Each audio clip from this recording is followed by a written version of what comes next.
आप सभी दर्शकों का गुरु मिशन चैनल पर स्वागत है। आज हम बीटा 2 सेक्टर ग्रेटर नोएडा में पहुंचे हैं। यहाँ के संस्थापक श्री सुशील जी महाराज जी से साक्षात होने। सुशील जी महाराज जी ने यहाँ पर सर्वधर्म की स्थापना की हुई है। यहाँ महान देवी देवताओं के बीच हमें महान गुरुजन भी देखने को मिलते हैं।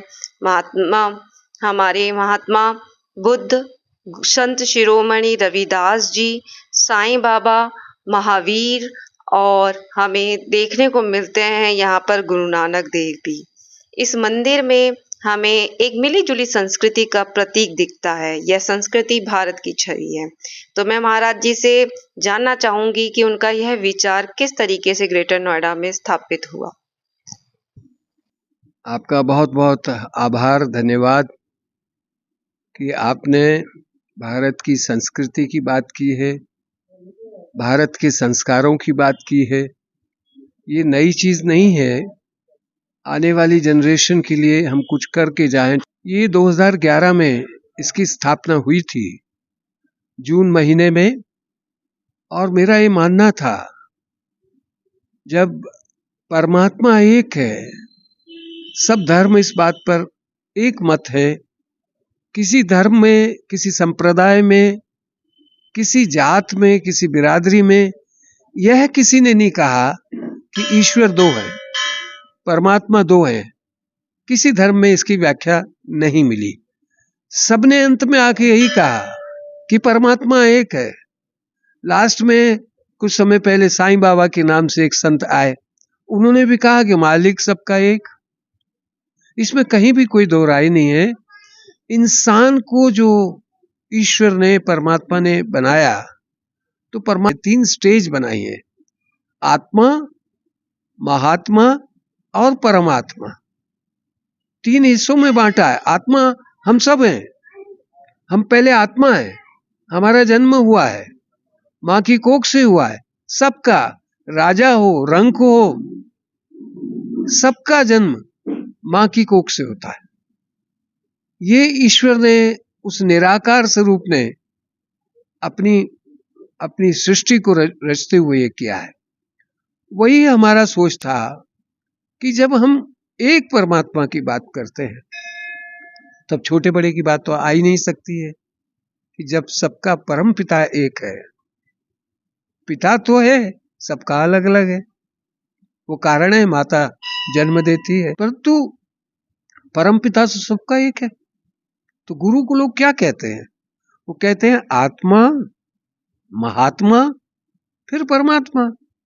कि परमात्मा को देखा नहीं, निराकार स्वरूप है।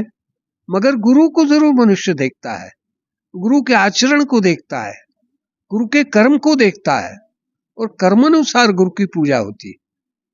कोई भी भगवा धारण कर ले तो संत नहीं हो जाएगा। संत बनने के लिए समाज तैयार जब तक नहीं होता, संत नहीं बनता। और संत शिरोमणि अगर कोई हुए तो गुरु रविदास जी महाराज हुए। कौन इस बात को डिनाय कर सकता है? उन्होंने सद्भावना की बात की, एकता को बनाए रखने की बात की। नीच ऊंच के जो झगड़े थे, उनको गुरुजी ने समाप्त किया। उन्होंने कहा सारी सृष्टि बनाने वाले के चरणों में है, और वो बताता है गुरु। सिखों ने भी लास्ट में कहा सबसे नया धर्म है इस पृथ्वी पर, तो उन्होंने क्या कहा कि गुरु माने वो ग्रंथ। तो गुरु देह का भी नाम नहीं है, गुरु ज्ञान का नाम है।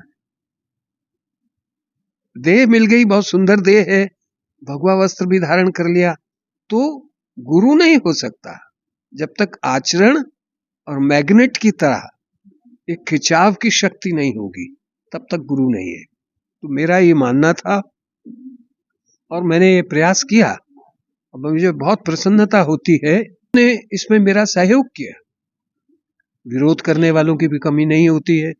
जब भी आप कुछ नया करेंगे, अलग करेंगे, तो आपका विरोध भी होता है, मगर समर्थन भी बहुत मिला।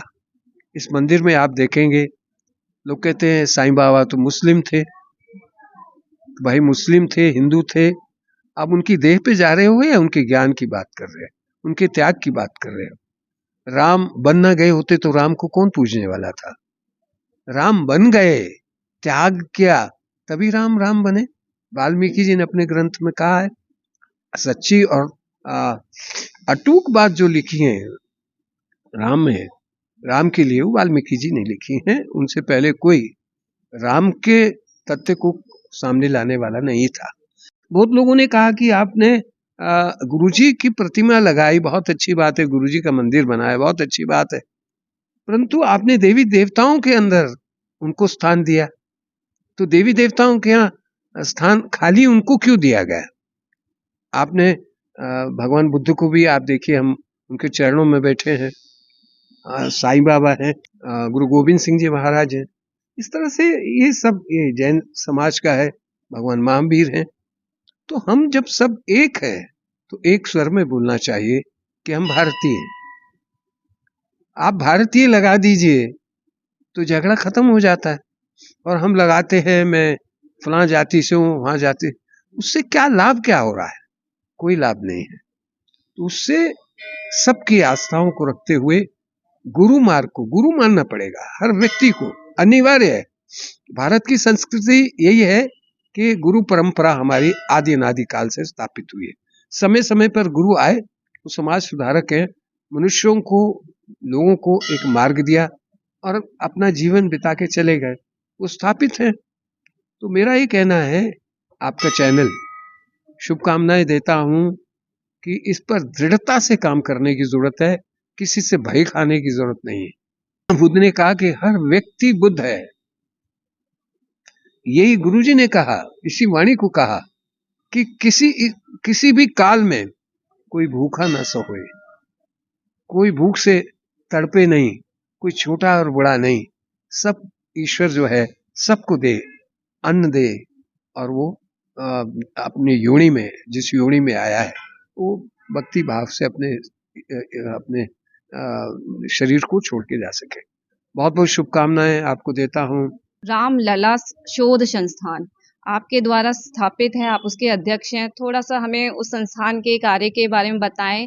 रामलला लीला में राम से जुड़े ही नाटक प्रस्तुति होती है, या फिर हम इसे राष्ट्रीय या अंतर्राष्ट्रीय स्तर पर आपके द्वारा इसके अंदर जो कार्य हो रहे हैं, या फिर आपके द्वारा जो उपलब्धियां? ये मेरा जीवन का सबसे बड़ा भाग रामलीलाओं के मंचन में लगा। मैंने जितना राम को जाना और बचपन से देखा कि लीला से बहुत लोग अच्छे कलाकार बने, क्योंकि रामलीलाओं से साधन कम होते थे भारत में। और एक ही चीज जो देखी, वो देखी कि राम को क्यों आना पड़ा। तो आप आश्चर्य करें, मेरी रामलीला जो है राम की लीला से प्रारंभ नहीं होती, रावण की लीला से प्रारंभ होती है। आप देखिए, कभी आइए, जब रावण उत्पन्न होगा धरती पर, तभी राम का अवतार होगा, तभी राम को आना पड़ेगा। और अगर वो नहीं है तो राम को आने की जरूरत नहीं। उस सर्वशक्तिमान पुरुष तभी आता है जब चारों तरफ अंधकार होता है और दिशाविहीन मनुष्य हो जाता है, तब एक ईश्वर का दूत आता है, ईश्वर का पैगंबर का बनाया हुआ। तो मेरी रामलीला का मानना यह है कि मैं शुरू करता हूं, आर्य संस्कृति रक्ष प्रणाली दो विभिन्न जीवन धाराएं फूट पड़ी थी भूमंडल पर, ऊपर नीचे दाएं बाएं। कैसा समय था जब राम को आना पड़ा। तो रावण कौन था? एक अहंकार का प्रणेता। रावण कोई दुष्ट प्राणी का नाम नहीं है, राम एक संस्कृति का नाम है, रावण भी एक संस्कृति का नाम है। वो अपनी संस्कृति चाहता था। आदि अनादि काल से हर काल में विश्व युद्ध हुए। आप देखिए, समुद्र मंथन भी हुआ, तो वो तो देखिए देवलोक के लोगों में भी झगड़ा हुआ, वह भी विश्व युद्ध हुआ। त्रेता में विश्व युद्ध हुआ, द्वापर में आके विश्व युद्ध हुआ। अब कलयुग में तो इतने युद्ध हो रहे हैं कि आप समाप्ति की ओर नहीं है। तो इसलिए बुद्ध ने कहा कि मध्यम मार्ग लो। तो मेरी रामलीला का जो है वो औचित्य वास्तविकता से लोगों का परिचय कराना है, इसलिए मैंने उसको अति आधुनिक बनाया। और मैंने कहा कि अहंकार से दूर होना पड़ेगा। अहंकार करेंगे तो आप कितने भी बड़े आदमी हो जाइए, आप नष्ट हो जाएंगे, खत्म हो जाएंगे। और आ, अगर आप सचमुच मानते हैं तो रावण की हर साल हम रावण को जलाते हैं, मतलब रावण के रूप में जो अपनी कमियां हैं, क्रूतियां हैं, उनको जलाते हैं। उसका मतलब कि हर हर साल हम रावण को जलाते हैं, मतलब रावण के रूप में जो अपनी कमियां हैं, क्रूतियां हैं, उनको जलाते हैं। उसका मतलब ये नहीं कि पुतला बना दिया और हमने उसको आग लगा दी, जला दी, नहीं। वो है कि अपनी बुराइयों को खत्म करिए और सही मार्ग जो है मनुष्य के लिए। तो मेरा लक्ष्य तो रामलीला शोध संस्थान का ये है, क्योंकि रामलीला मंचन खाली मेरे देश में होता ऐसा नहीं है, राम यहाँ उत्पन्न हुए ऐसा नहीं है। कंबोडिया, वियतनाम, जावा, सुमात्रा, इंडोनेशिया का पूरा भाग सब रामलीलाओं का मंचन कर रहे हैं। हम तो अभी बहुत पीछे हैं। जो हम कहते हैं कि हम राम के देश में, राम यहाँ पैदा हुए, तो आपने क्यों इसमें सुधार नहीं की? मैं तो ये कहता हूँ, सुधार लाइए, काला पीला चेहरा बनाकर नौटंकी नहीं करके युवाओं के लिए एक शक्तिशाली इवेंट बना के लाइए। तो वो इवेंट बनाने की कोशिश हम कर रहे हैं, इसलिए शोध करते हैं, युवा आ रहे हैं। वर्गुलैरिटी को हटाकर हम सच्चाई, ईमानदारी से अपनी जीवन शैली को, जो रावण रूपी हमारे यहाँ अहंकार आता है, उससे दूर हों और राम रूपी जो भिलनी के बेर खाते हैं, निषाद राज को गले से लगाते हैं, केवट को गले से लगाते हैं, उस युग में जबकि इतना भेदभाव था जाति को लेकर, राम ने उसका खंडन किया है। राम ने प्रत्यक्ष रूप से जूठे बेर खाए हैं, लक्ष्मण ने नहीं खाए हैं। तो कितना अंतर है, दोनों भाई साथ साथ हैं, फिर भी किया। राम का कैरेक्टर इसलिए, राम इसलिए महान है कि वो सबका राम, और सबका राम नहीं हम प्रस्तुत करेंगे तो रामलीला का कोई अर्थ नहीं है। उस कार्य में हम करते रहते हैं। अब आपका भी सहयोग लेंगे हम उसमें, क्योंकि आप ये हमारा अभी रामलीला यहाँ होने वाला है, उसमें आपको आमंत्रित करेंगे।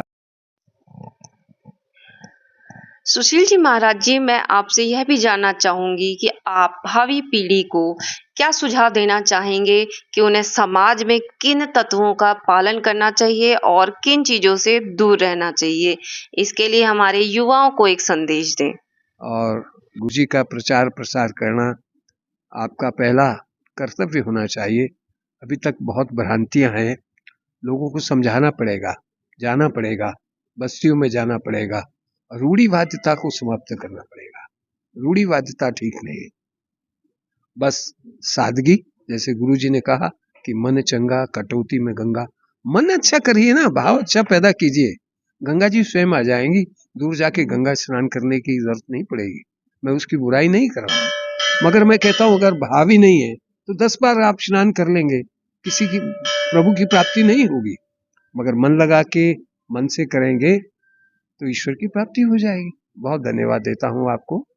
सदा आगे बढ़ें और सदा कीर्तिमान स्थापित करें।